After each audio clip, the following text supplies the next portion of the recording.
Aqui era o fim do mundo.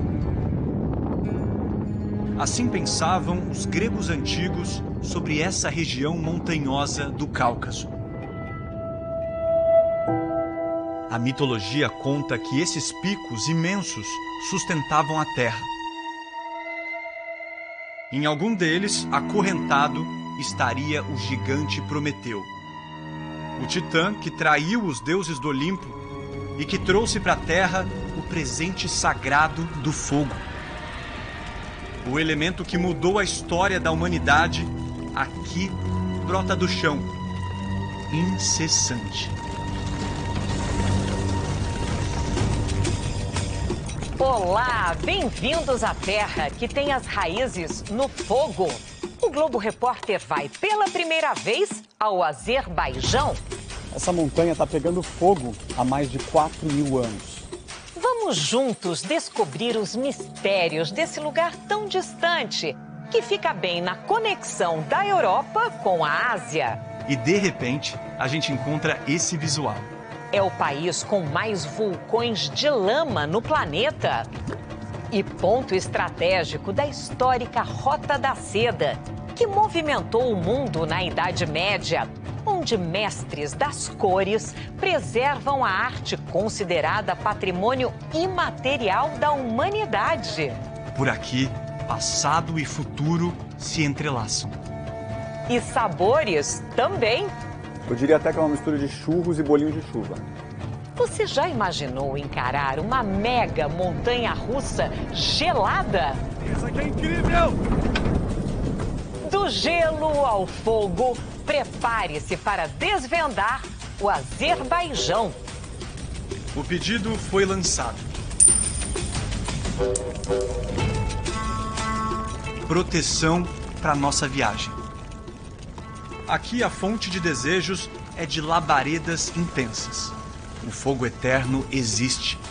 Estamos diante de Anardag, a montanha em chamas. Essa montanha está pegando fogo, assim sem parar, há mais de 4.000 anos. Não importa a força do vento, a intensidade da chuva e até da neve, ela nunca para de queimar. Os viajantes que passavam aqui ficavam fascinados com esse fogo eterno. Pensavam que era milagre. Hoje, a ciência explica. Nas profundezas dessa terra, a mais de 8 quilômetros de profundidade, existe uma imensa reserva de gás natural.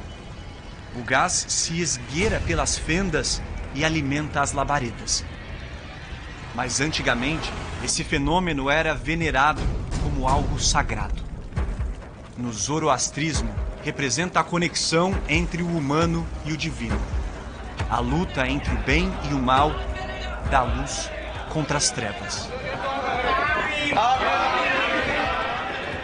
A força dessa crença, séculos antes de Cristo, levou à construção de templos como o Ateshgah. Essa religião ainda sobrevive no Irã e em algumas partes da Índia. E por isso, até hoje, muitos indianos vêm para cá. É o povo que mais visita o Yanardag. O Parik trouxe a família toda. Diz que é uma viagem especial. É o fogo da fé, queimando assim há milhares de anos. Uma conexão antiga com o profeta Zoroastro, fundador da religião. Eu me sinto aquecido aqui. Estou feliz. A Rita veio de Portugal. Ela é cristã, mas o Yanardag também mexe com ela. Aqui não é necessariamente uma questão de tamanho, mas faz pensar, né? O poder que está debaixo desse chão que a gente pisa, né? É realmente muito poder. O que está debaixo desse chão ergueu fortunas à beira do Mar Cáspio. Até o começo do século passado, metade de todo o petróleo produzido no planeta saía daqui. O ouro negro transformou a paisagem do Azerbaijão e o destino do mundo. A indústria do petróleo é uma das principais responsáveis pelas mudanças do clima, dizem os cientistas. O Azerbaijão assinou o Acordo de Paris e prometeu reduzir a queima de combustíveis fósseis. Mas, para onde você olha, esse é o cenário. até no meio de uma praça na capital Baku. E tá produzindo óleo mesmo. Ele tá mostrando aqui pra gente. Can I touch it? Yeah? Olha aqui.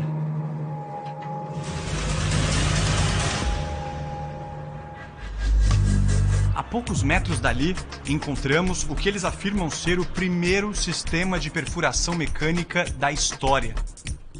A estrutura, de 1846, é bem simples, de madeira, mas os azerbaijanos exibem como monumento. Por aqui, passado e futuro se entrelaçam. Os prédios ultramodernos de Baku nos levam para outra dimensão. As linhas são fluidas, espetaculares. Marcam uma ruptura com a rigidez da extinta União Soviética, que dominou esse povo por mais de 70 anos. E as ondas representam o renascimento do país.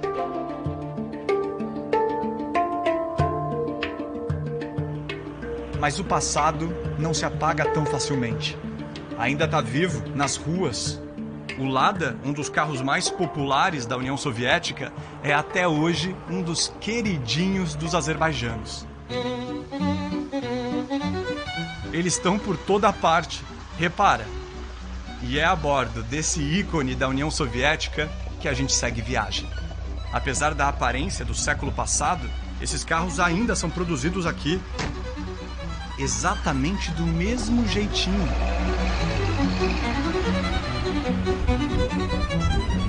O táxi que a gente pegou, por exemplo, é ano 2009. Parece mais velho, né? O nosso taxista se chama Nizat Mirzayev. Ele diz que comprou esse Lada porque é um carro mais barato, simplão. E se quebra, é fácil consertar. O Nizat deu até uma estilizada. Pendurou um pé de galinha no teto. É a superstição deles aqui, diz que traz proteção. Sempre bom, né? Ainda mais com os desafios que a gente tem pela frente. A primeira parada impressiona. Os fantásticos vulcões de lama. Parece até que a gente chegou à Lua. Mas estamos a 60 quilômetros da capital Baku. Esse é o Parque Nacional do Gobustan, que significa terra de ravinas ou sulcos pelo solo. Esses vulcões são resultado de um fenômeno geológico. É um processo que começa lá dentro da Terra, onde existem bolhas de gás sob muita pressão. Essa força faz com que elas venham subindo, carregando sedimentos, tudo que encontram pela frente, até que chegam à superfície. Teria coragem de chegar perto? Eu estava imaginando que esses vulcões seriam bem quentes, porque estão ativos. Mas, para nossa surpresa, é bem gelado, na verdade, e bem espesso, bem gorduroso. Parece um óleo bruto, pegajoso, que tem propriedades medicinais. Dizem por aqui que reduz inflamações de pele e alivia dores musculares. É bem gostosinha. Quer saber outra coisa divertida? É uma delícia caminhar por aqui. O terreno parece uma nuvem de tão macio. Existem cerca de 400 vulcões como esse aqui no Azerbaijão. É quase a metade de todos do planeta. Inclusive o maior do mundo segundo o Guinness, o livro dos recordes. Tá bem ali, no horizonte. É o Toragai, com mais de 400 metros de altura. E que já entrou em erupção dezenas de vezes, a última em 2018. E a gente não pode dar bobeira não. Olha a placa, tem cobras e escorpiões nessa área. Melhor seguir viagem. Bora. Dos vulcões de lama, partimos rumo ao extremo norte do país. Nosso objetivo é chegar até o alto das montanhas do Cáucaso, bem próximo à fronteira com a Rússia. Vamos percorrer quase toda a costa leste do Azerbaijão, que também faz fronteira com a Geórgia, a Armênia e o Irã. O que será que a gente vai encontrar nessa estrada? Por incrível que pareça, vai ser uma viagem rápida, viu? O Azerbaijão não é grande não, é menor que o estado de Santa Catarina. E aí vem mais uma surpresa. Imagina que nessa área pequena que une os continentes da Ásia e da Europa, existem 9 zonas climáticas. Do semiárido ao subtropical, do clima temperado ao de montanha. Poucos quilômetros depois, a paisagem muda. Fica mais verde, exuberante. O cenário lá fora é lindo, né? Mas aqui dentro do carro tá difícil entender o taxista. Do you have music? Music? Yeah? A gente literalmente não fala a mesma língua e ele não fala inglês. Tentei usar um tradutor online e até que funcionou, viu? Eu perguntei como é que ele se sente dirigindo aqui. Ele está dizendo aqui que a natureza é linda, como se a gente estivesse dirigindo por um filme.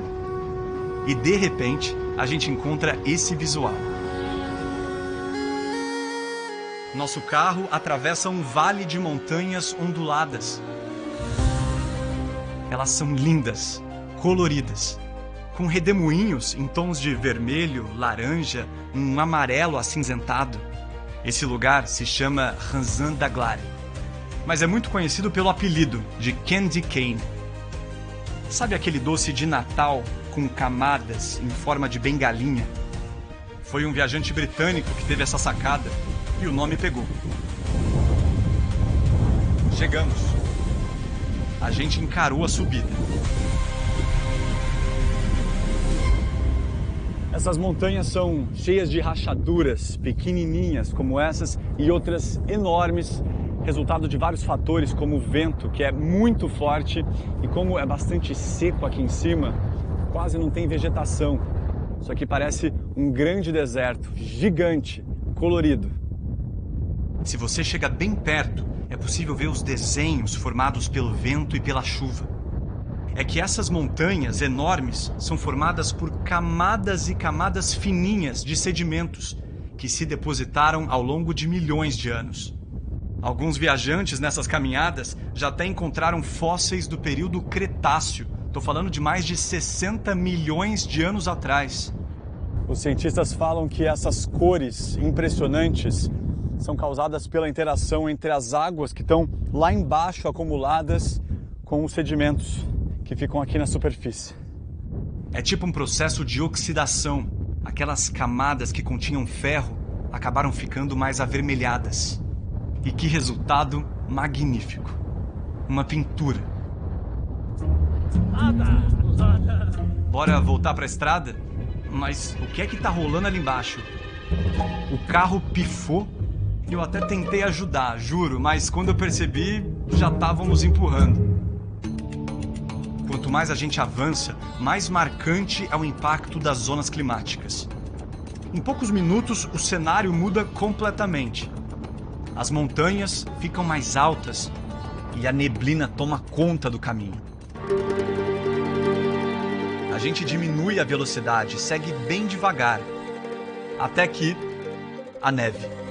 Estamos no alto do Cáucaso. Shadag é o nome da região. É o maior parque nacional do país. Quem diria que chegaríamos num lugar assim? Do fogo ao gelo. E a vontade de brincar com essa neve toda. Claro que eu não aguentei, né? Sobrou para a equipe toda. Aqui em Shadag foram construídos vários resorts e até uma estação de esqui. Por que não um pouquinho mais de adrenalina?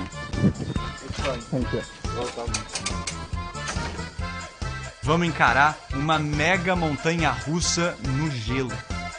Colocando um cinto de segurança, importante. Estão dizendo que eu vou congelar. Pediram para eu colocar um gorro e luvas. Ele explica o sistema. A alavanca para frente acelera o carrinho e para trás faz ele parar. Partiu?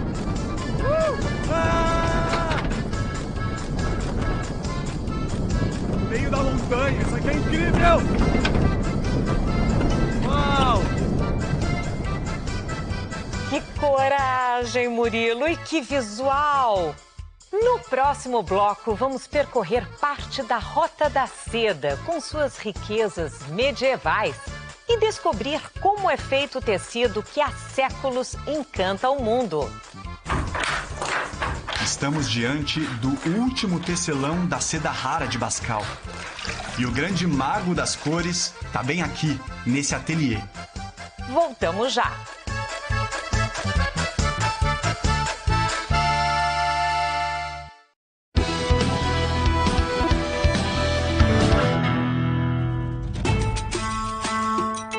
Por centenas e centenas de anos, essas estradas testemunharam o encontro de civilizações distantes.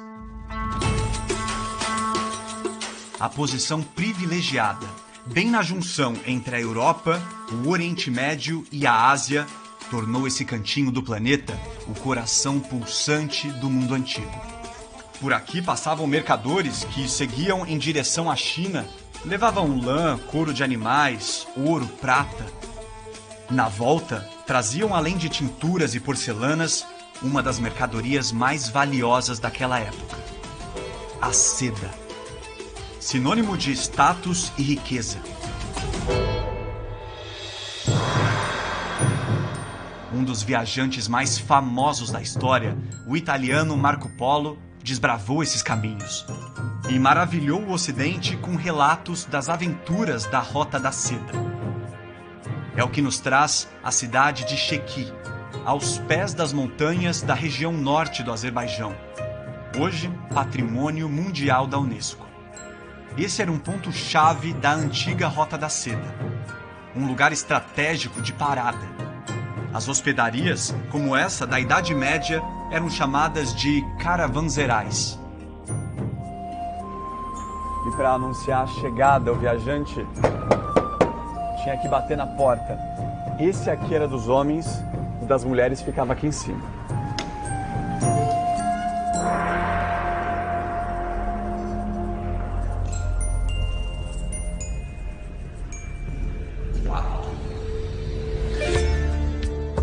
As paredes são de pedra e muito grossas.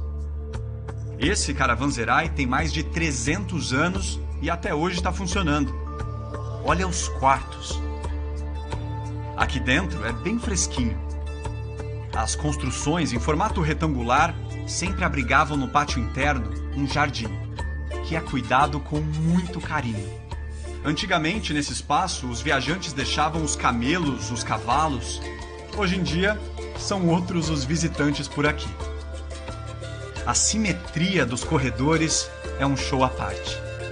Aqui eram servidos verdadeiros banquetes e acontecia a tradicional cerimônia do chá.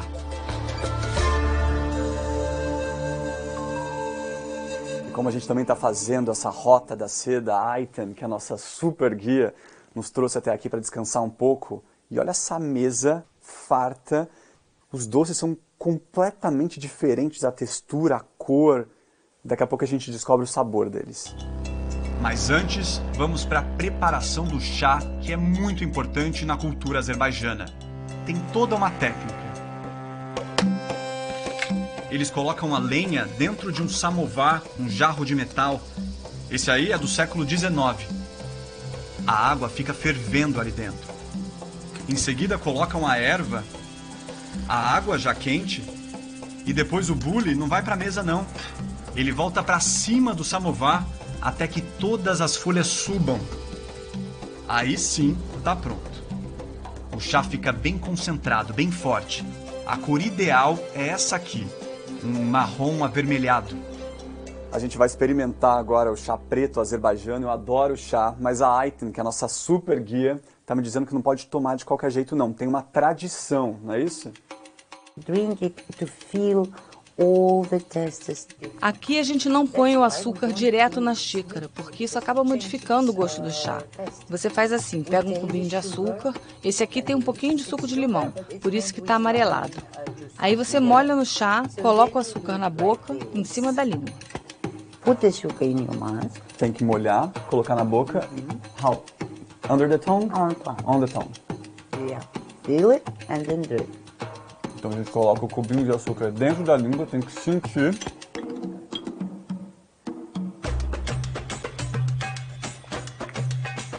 Dá pra sentir bastante o açúcar, é difícil de falar, bem gostoso. And now your smells sweet. E a Aiten tá me dizendo que agora, com a boca mais adocicada, a gente vai curtindo o chá aos poucos, conversando com o cubinho na boca. O chá tá aprovadíssimo. Bora pros doces?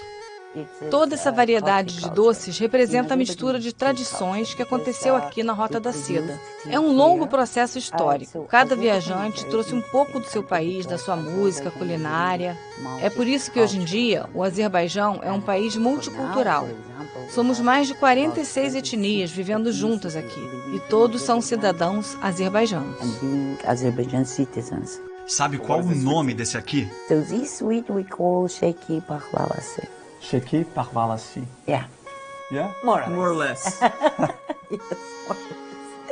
Não é fácil azerbaijano não, gente. Não é fácil não. You like? I like it. É bem doce, lembra uma paçoca com muito mais açúcar e bem mais molhadinha. São várias camadas de castanha. A gente vai experimentar agora um bamia, que é um doce frito aqui. Lembra muito o nosso churros, só que é um pouco mais molhado. Eu diria até que é uma mistura de churros e bolinho de chuva. Amo, meu preferido.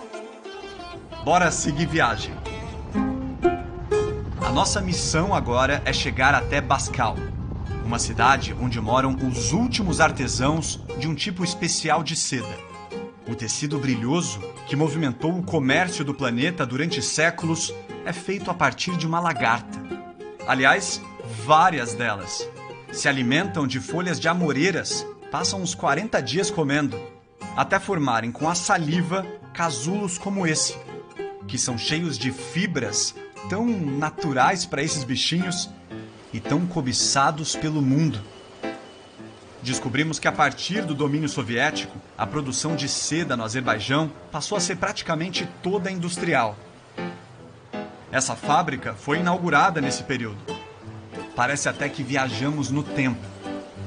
A maioria dos funcionários é de mulheres. O barulho das máquinas e o cheiro forte de umidade dão a tônica desse lugar. Aqui eles limpam e cozinham em água quente mais de 400 mil casulos por ano. Soltam as fibras e depois organizam os fios em carretéis, até formar os tecidos branquinhos. Mas a nossa equipe está em busca de uma seda mais artesanal e muito especial, que só existe aqui. Esse tesouro está preservado em Baskal. Chegamos. Parece um enclave medieval protegido entre as colinas. Baskal é bem pequena, tem menos de 600 moradores. Um deles é a Ganira, que é apaixonada por esse lugar. A gente mal chegou e ela já quer apresentar tudo. Ela tem um pique, nos leva direto para o alto de um morro. Ela chama para mostrar essa vista linda.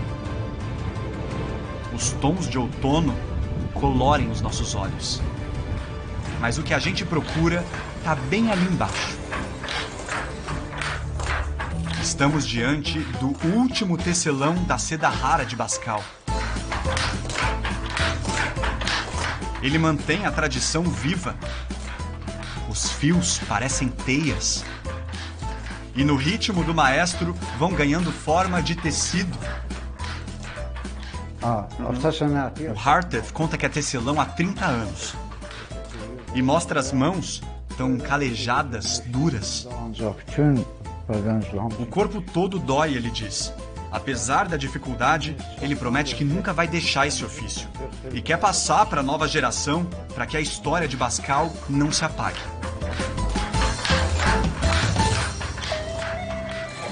Mas o que torna a seda dessa região ainda mais especial é o tingimento. E o grande mago das cores está bem aqui, nesse ateliê. Hi, salam. Who's Abbas Ali? How are you, Abbas Ali? Yeah. Salam. Murilo. Esse homem é o guardião dos segredos do Qilaghaí. É como chamam esse lenço de seda de técnica secular. Está na lista da Unesco de Patrimônios Imateriais da Humanidade. O mestre Abbas Ali está me convidando a conhecer o ateliê. É um lugar fascinante. Mas vamos começar do começo. Primeiro a gente corta a seda para formar um quadrado. É na faca mesmo. Uau. Depois é hora de escolher os desenhos, a identidade do nosso Qilaghaí. Eles são feitos com cera bem quente e carimbos. Temos centenas de opções. Muitos são feitos do tronco de pereira e tem mais de 100 anos. Foram passados de pai para filho. O Abbas Ali é a 8ª geração. Ele começou quando tinha 10 anos. Ele tá pedindo para eu sentar no lugar dele e tentar.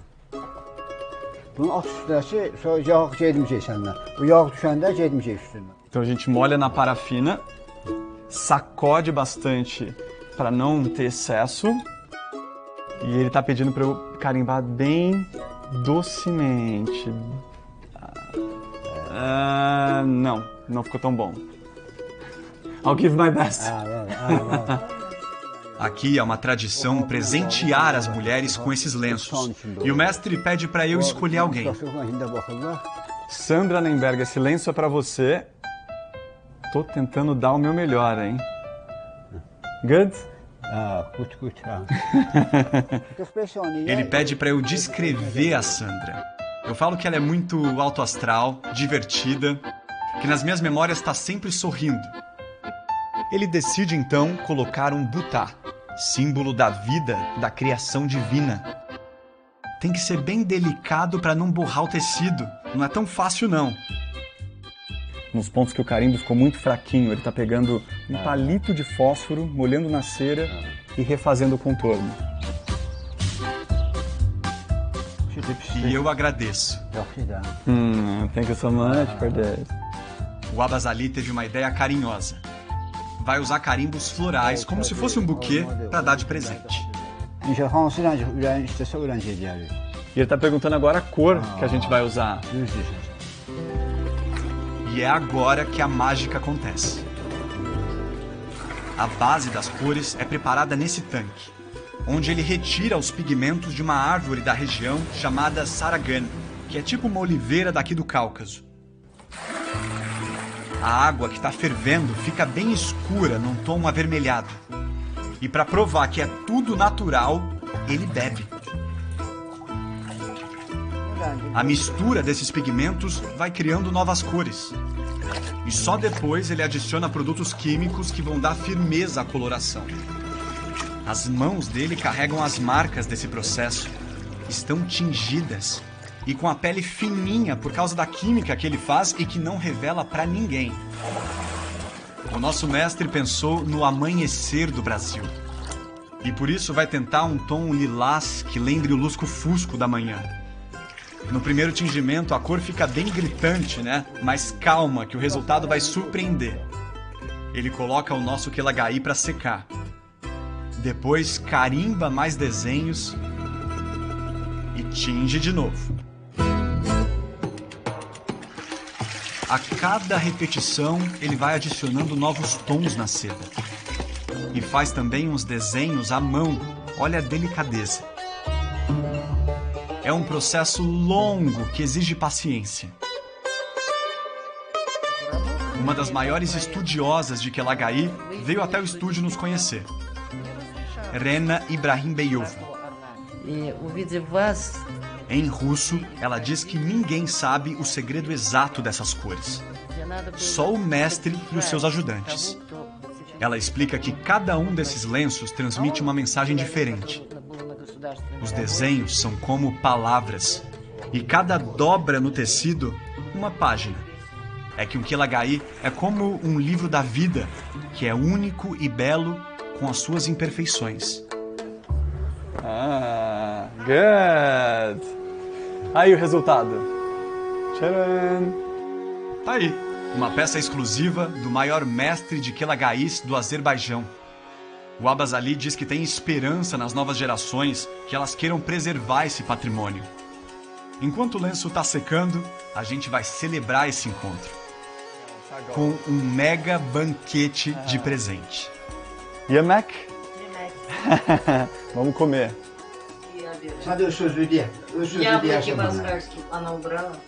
Ele disse aqui, falei para você comer, isso aqui é a comida tradicional do Azerbaijão e eu quero que você experimente. Ah, sago. Sago.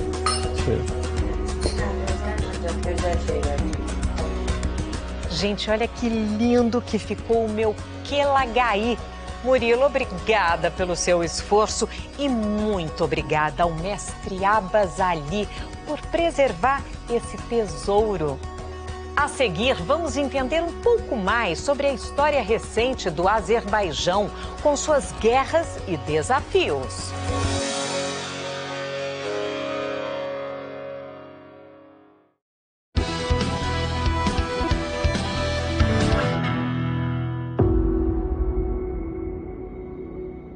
As paisagens do Azerbaijão são deslumbrantes. Mas o que também nos chama a atenção é a quantidade de imagens do ex e do atual presidente ao longo do caminho. Nas rodovias, nos hotéis, nas fábricas. Até lá no ateliê do mestre Abbas Ali, onde passamos mais cedo. Ilham Aliyev é filho de Heydar Aliyev. A família Aliyev se mantém no poder há mais de 30 anos em reeleições sucessivas. As últimas tiveram boicote da oposição, que denuncia um ambiente de repressão e perseguição política. As ruas também estão cheias de fotos de militares. É que existe aqui um sentimento fortíssimo de orgulho pelas Forças Armadas. O Azerbaijão, nos últimos anos, viveu uma série de conflitos com a vizinha, a Armênia. Muitos deles em torno de uma região conhecida como Nagorno-Karabakh. Um enclave que é oficialmente território do Azerbaijão, mas onde vivia uma população de origem étnica armênia que lutava por independência. As tratativas de paz nunca deram totalmente certo. Entre as décadas de 1980 e 90, a primeira grande guerra entre os dois lados, que são ex-repúblicas soviéticas. Em 2020, o segundo grande conflito, em que o Azerbaijão retomou vários territórios. E em 2023, depois de muitos bombardeios, a expulsão dos moradores do enclave, que se refugiaram na Armênia. Será o fim dessa história? São guerras muito recentes, que a estrada nos lembra a cada quilômetro.